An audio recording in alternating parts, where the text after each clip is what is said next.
There is a kind of woman whose presence rearranges the air. You feel it before you can explain it, like a compass twitching toward an unseen north. Tonight we name her the 6 invisible traits of spiritually intelligent women. Carl Jung Psychology. In a world addicted to metrics, she moves by symbols, by sensation, by a wisdom that rises from below the threshold of words. You've met her, or you are her, haunted by sensitivity, pulled toward solitude, guided by dreams you can't quite justify. This video is a mirror and a map. If you've ever wondered whether your depth is a defect, don't look away. The truth is about to call you by name. Energetic literacy. The moment the room changes. There are moments when you step into a room and something invisible shifts. The air thickens, your chest tightens, and though every face smiles, something feels slightly off. This is not paranoia. It is perception, a body reading frequencies before the mind has time to translate them. Carl Jung called this the superior feeling function, a capacity that perceives authenticity and deception through an invisible radar of the heart. Spiritually intelligent women live from this function. Their nervous systems have become tuned instruments, attuned to emotional truth in the same way a musician hears when a note is flat. Imagine a woman walking into a gathering. Conversation flows easily, yet her stomach clenches for reasons she cannot explain. Later, a hidden conflict surfaces and she realizes she felt it long before words revealed it. This is energetic literacy, the first invisible trait. The story repeats across lifetimes. Grandmothers who once read danger in a husband's silence passed their sensitivity forward, not as trauma but as survival wisdom encoded in the blood. Their descendants feel crowds, like currents, rooms, like weather people, like unspoken stories. They know when affection is genuine and when it is camouflage. Their gift is not mysticism but ancient pattern recognition refined by centuries of watching feelings surviving. Yet this gift carries thorns. To sense what others deny is to live in a constant dialogue with the unspoken. When she smiles, she still feels the undercurrent. When she listens, she also hears what hides behind the voice. It can be exhausting to live so exposed to the emotional climate of others. Many of these women retreat after social gatherings, drained not by conversation but by vibration. Some learn to dim their sensitivity to fit in, to ignore the truth their bodies shout. But repression never works for long. The body will always speak what the tongue silences. The result is tension, anxiety, even illness signals urging her to honor her inner instrument rather than mute it. When she finally does, something changes. Instead of drowning in sensation, she learns to name what she feels. The moment she says, "This room feels heavy," or "Something here isn't honest," her intuition begins to serve instead of sabotage. She becomes translator rather than victim of her perception. The result is clarity. She knows when to enter, when to leave, whom to trust, and when to remain silent. She becomes a mirror that quietly reveals truth through her calm. Others may find it unsettling, but they sense her accuracy. They feel safer around her even when she says little. The temporary result is isolation. People withdraw from what exposes them. Yet over time, the right ones stay, the ones who value truth over comfort. Through her, authenticity becomes contagious. She does not need to call it out. Her presence does it naturally. The lesson is, this sensitivity is not a flaw to fix, but a compass to follow. When you feel the air shift, when your body whispers "not right," you are receiving intelligence that logic cannot supply. Jung taught that the unconscious speaks through feeling. To dismiss it is to cut the phone line between the self and the soul. To honor it is to live guided by the deeper order beneath appearances. So the next time the room changes and you cannot say why, pause. Ask yourself, what truth is my body already telling me? Because energetic literacy begins not with others but with you. What if your sensitivity is the psyche's way of teaching you how to see? Dreams, symbols, and the open channel. You close your eyes at night and wake with images that refuse to fade, an ocean swelling beyond its shore. A child handing you a key, a white animal crossing a shadowed path. Most people dismiss such dreams as static from a restless mind, but Jung understood that the psyche speaks in images long before it speaks in logic. For the spiritually intelligent woman, this language is native. Her dream synchronicities and intuitive flashes weave together like pages from a sacred book written just for her. A story might begin with a dream that feels too vivid to ignore. She dreams of a river overflowing, and days later she finds herself overwhelmed by emotion, realizing that the dream was never about water but about the boundaries she had allowed to erode. Another woman dreams of an old house filled with locked doors, then is offered a new job that forces her to face the rooms within herself she has kept closed for years. These are not coincidences. They are dialogues between the conscious and the unconscious. The spiritually intelligent woman does not treat them as superstition, but as guidance, symbolic messages from the deeper intelligence moving through her. Jung called this realm the collective unconscious, the reservoir of symbols and archetypes shared by all humanity. When her ego boundaries are permeable yet stable, she can dip into this field without losing herself in it. She becomes translator rather than tourist, decoding symbols into decisions that shape real life. This is not fantasy but fluency in the language of soul. The temporary result is wonder, a life where patterns align, where chance feels orchestrated. She begins to trust that the universe is not chaotic but conversational. Each symbol becomes a signpost, each synchronicity a whisper saying, "You are seen. Keep going." Yet there is a danger here too: inflation. If she mistakes every flicker of coincidence for cosmic decree, discernment collapses into delusion. True spiritual intelligence requires the courage to question even one's own revelations. She learns to test each symbol against reality. Does this message lead to compassion or control? Does it invite humility or feed ego? Genuine guidance always deepens alignment with truth, never just comfort. Over time, she discovers that dreams are not predicting her life. They are preparing her for it. The psyche rehearses what the waking self is not yet ready to face. A symbol about drowning becomes a call to release what no longer serves. A recurring animal becomes an emblem of strength awaiting recognition. A number that repeats everywhere becomes assurance that the invisible pattern holds. The story's outcome is a quiet confidence. She no longer hunts for signs. She lets them come. The dialogue between inner and outer grows natural, like breathing. She moves through her days with a sense of timing that feels less like planning and more like participation in a rhythm older than thought. This trust gives her serenity even when logic falters. The lesson is clear: the psyche is always speaking. The question is whether we will listen. Jung said that symbols are the best possible expressions for things we do not yet know. They are bridges from the unconscious to the conscious. To ignore them is to walk blindfolded through meaning. To engage them is to enter partnership with life itself. So tonight, when you close your eyes and something strange unfolds behind them, do not rush to dismiss it.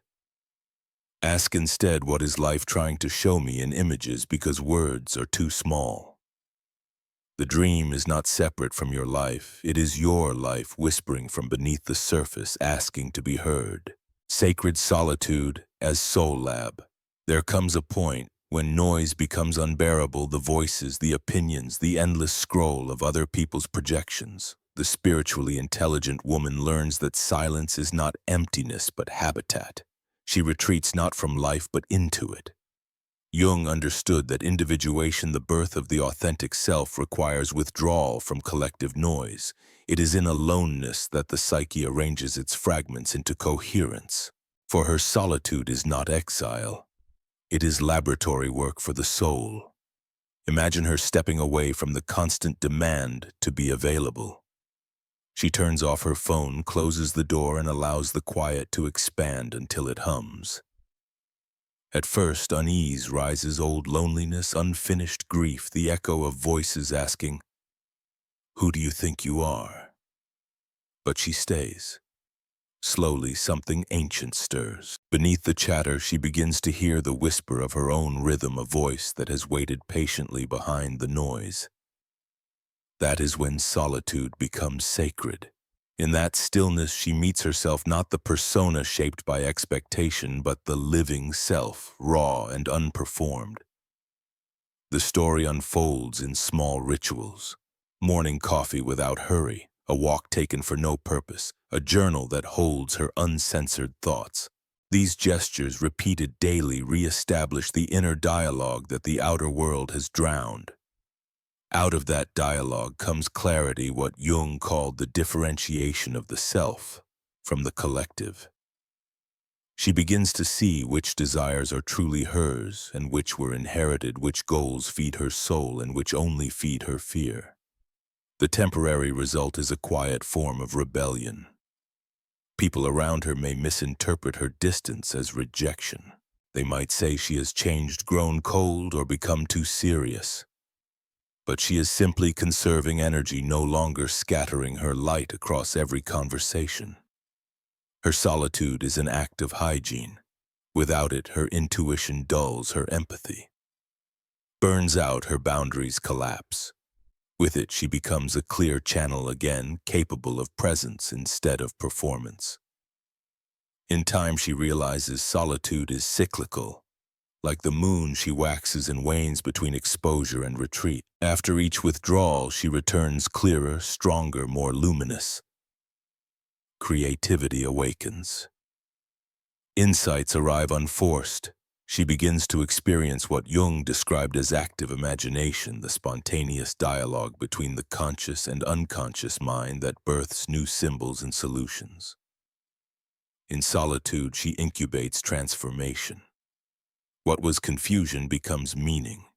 What was pain becomes pattern. What was silence becomes revelation. The lesson is simple but demanding. Solitude is not punishment, but practice. It is the forge where authenticity hardens into essence. To avoid it is to remain half-formed, forever chasing reflection in other people's eyes. To embrace it is to meet the one companion who never leaves the self. So when the world urges you to be constantly visible, remember this: visibility means nothing if you have lost your vision. Solitude restores that vision. It teaches you to sit still until your own presence becomes enough. Ask yourself, when was the last time you listened so deeply that you could hear your soul breathe? Because sacred solitude is not about being alone. It is about becoming whole enough that even in silence you are never lonely. Transcending by descent. The Wounded Healer Arc.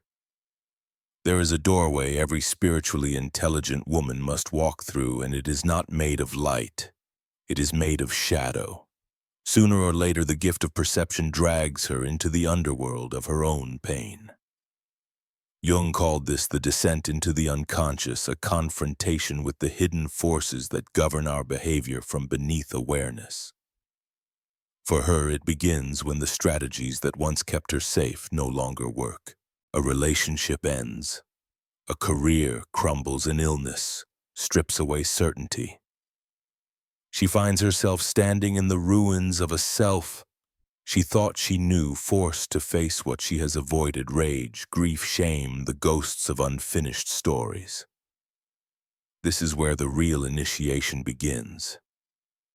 Many people flee this darkness, covering it with spiritual platitudes or distractions. But she stays. She sits in the ashes until she learns their language. Slowly, something within her begins to reorder. She discovers that pain, when faced, transforms. It is not the enemy, but the alchemist burning away what is false. Jung described this process as the transcendent function, the psyche's ability to hold opposites until a third way emerges, one that transcends both. She learns to hold sorrow and joy in the same breath, weakness and strength in the same body, shadow and light in the same heart. In that crucible, her fragmented parts begin to fuse into wholeness. The story might look like this after years of being the caretaker. She finally admits exhaustion. Instead of rescuing others, she allows herself to fall apart. At first, it feels like failure. Then from the wreckage, compassion arises, deep, clean, no longer rooted in martyrdom, but in mutual humanity. She understands pain not as punishment, but as teacher. Her empathy sharpens, her judgment softens. This is the birth of the wounded healer, the archetype Jung saw in those who turn suffering into medicine. Her scars become the map she uses to guide others. Yet this transformation demands absolute honesty. She must resist the temptation to bypass pain through premature forgiveness or positive thinking. True alchemy does not skip stages. The fire must burn long enough to purify, but not so long that it destroys. Through this process, she discovers a strength that does not shout. It is not about endurance, but integration. The temporary result is paradoxical. She feels more fragile, yet more unbreakable, more open, yet more grounded. She no longer seeks to avoid discomfort because she has learned that discomfort is where the psyche expands. Out of her own descent, she becomes capable of sitting with the suffering of others without turning away. She does not offer advice, she offers presence. The wound that once isolated her now connects her to the collective pain of humanity. Jung said the gold is in the dark. She now knows this to be true. Every tear was a solvent, every night a refining flame. The lesson is this: transformation is not ascent, but integration. Wholeness does not mean perfection. It means being able to hold all parts of oneself without denial. If you find yourself in darkness, understand that you are not lost. You are being remade. Ask yourself, what part of me have I buried that might be the seed of my next strength? Because to descend consciously is to rise authentically. The underworld is not the end of the story. It is where the soul remembers its own power to create light. Therapeutic presence.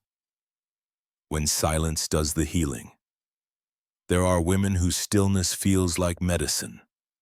They walk into a room and without saying a word, tension softens, breath slows, and something unspoken within others begins to unclench.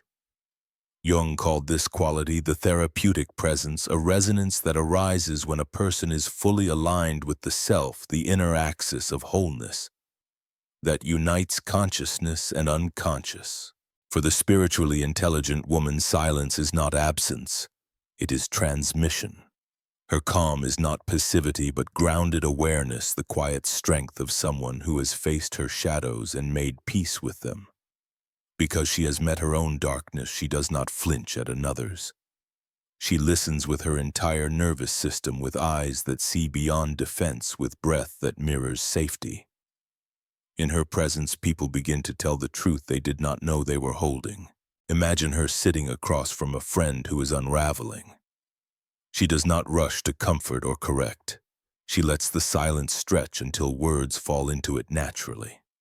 The friend's tears slow, clarity dawns, and without any advice given, healing begins. This is not magic, it is attunement. She has learned that the psyche reorganizes itself when it feels seen without judgment. Jung said that the meeting of two personalities is like the contact of two chemical substances. If there is any reaction, both are transformed. Her energy is catalytic precisely because it is non-invasive. She offers space, not solutions, allowing the unconscious of another to speak through the field of empathy they share. Yet this gift demands discipline. She knows that her sensitivity, if unguarded, can lead to burnout.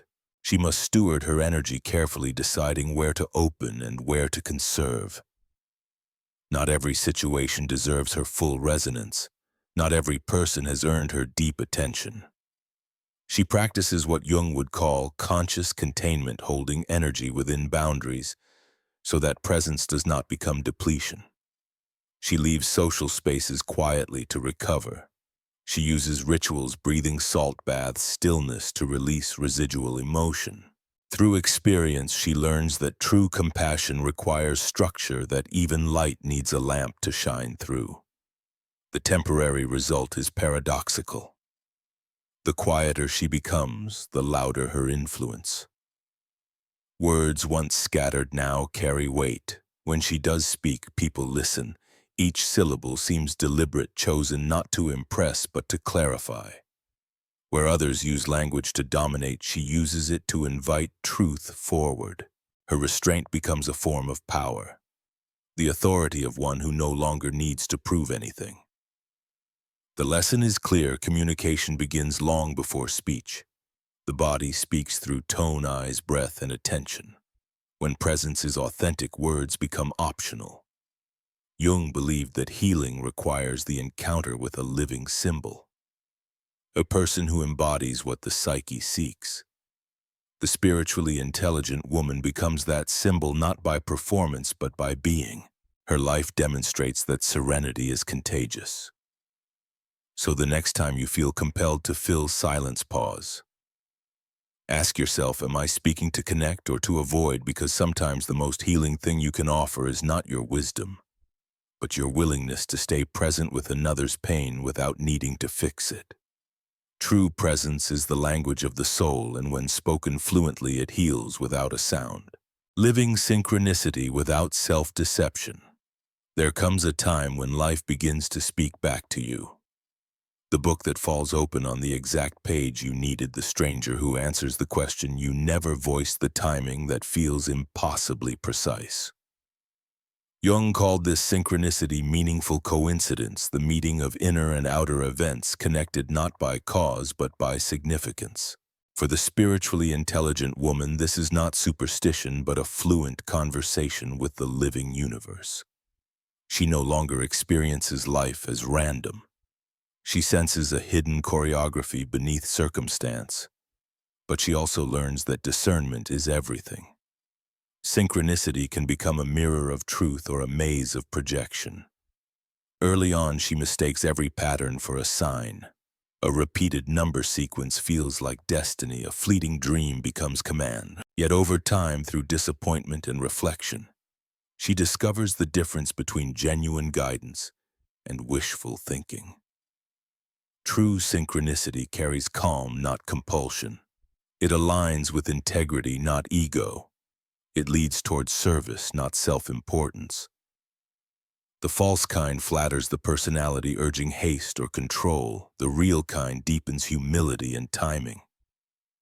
Imagine her facing a choice: to move cities, to end a relationship, to risk a calling. Signs begin to appear. An old friend from that city reaches out. A song about leaving plays everywhere. A chance opportunity arises. She doesn't rush. Instead, she pauses, checks in with her body, listens for resonance rather than excitement. If the feeling is expansive yet grounded, she trusts it. If it feels urgent or inflated, she waits. This practice transforms synchronicity from entertainment into compass. Jung believed that synchronicity arises when the individual is in alignment with the self, the archetype of wholeness. The more integrated she becomes, the more her outer world reflects her inner order. Patterns emerge not to dazzle but to confirm alignment. She understands that meaning is the connective tissue of existence. Every encounter, every detour carries information for those willing to perceive symbolically. The temporary result of living this way is serenity amid uncertainty. She stops forcing outcomes, recognizing that the psyche and the cosmos move in rhythm. Opportunities arrive with a precision that logic cannot manufacture. Even difficulties reveal hidden design once the lesson becomes clear. She begins to live less like a planner and more like a participant in a vast intelligence that is always in dialogue with her.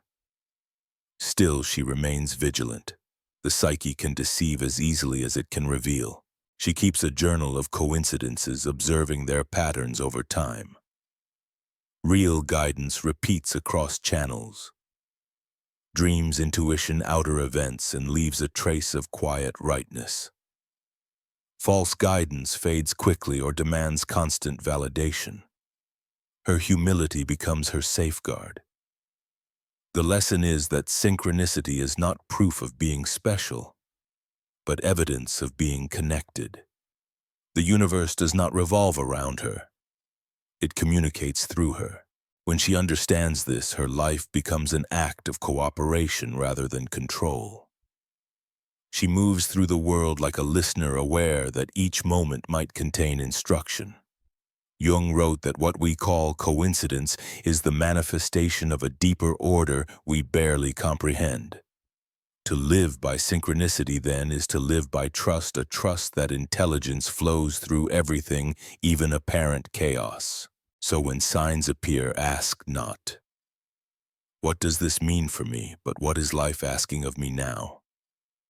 Because the difference between illusion and revelation is the direction of your gaze.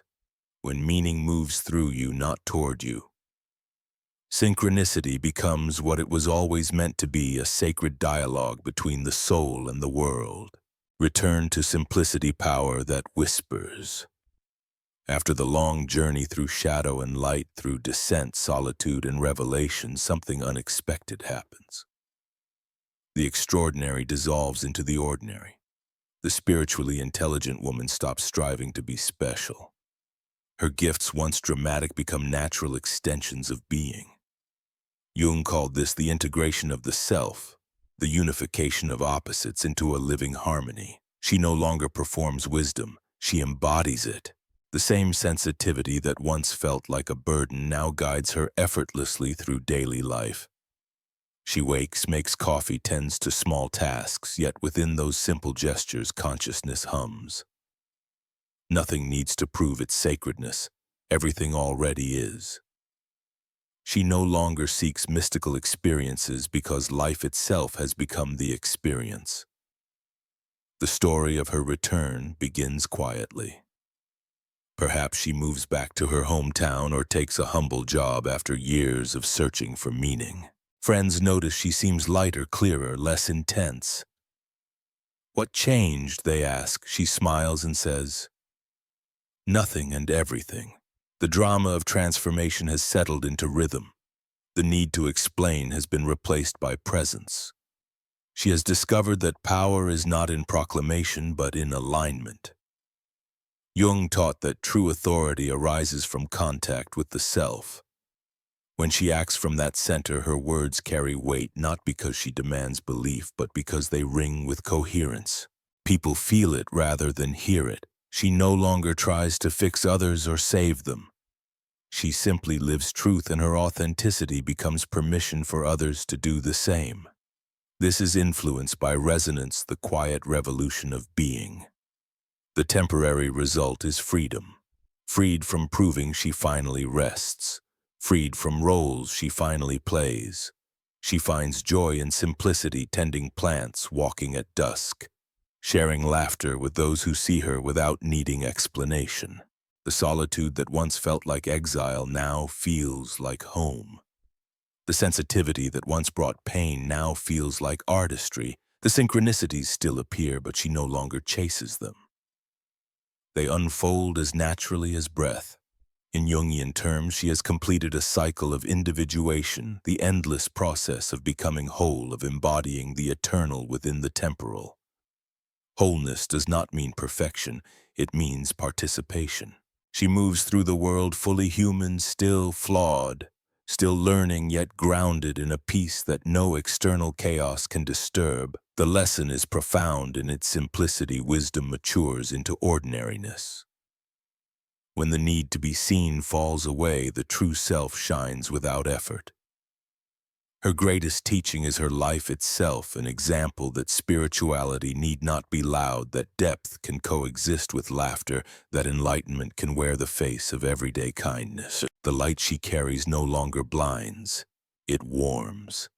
And the impact she leaves may never be measured in numbers or fame, but in the quiet awakenings she sparks in those who cross her path.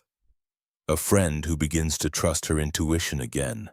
A child who feels safe to be sensitive. A stranger who senses peace simply by standing near her. These are her miracles, unrecorded but real. Jung wrote that the privilege of a lifetime is to become who you truly are. She has done this, and in doing so, she shows that the path was never about ascension, but incarnation, bringing heaven into earth, soul into body, spirit into every small act. So ask yourself now, what would it mean for your power to whisper instead of shout? What would it look like to let simplicity be your strength? Because the end of her story is not an ending at all, it is an invitation to live deeply, love quietly, and let your own presence become the teaching.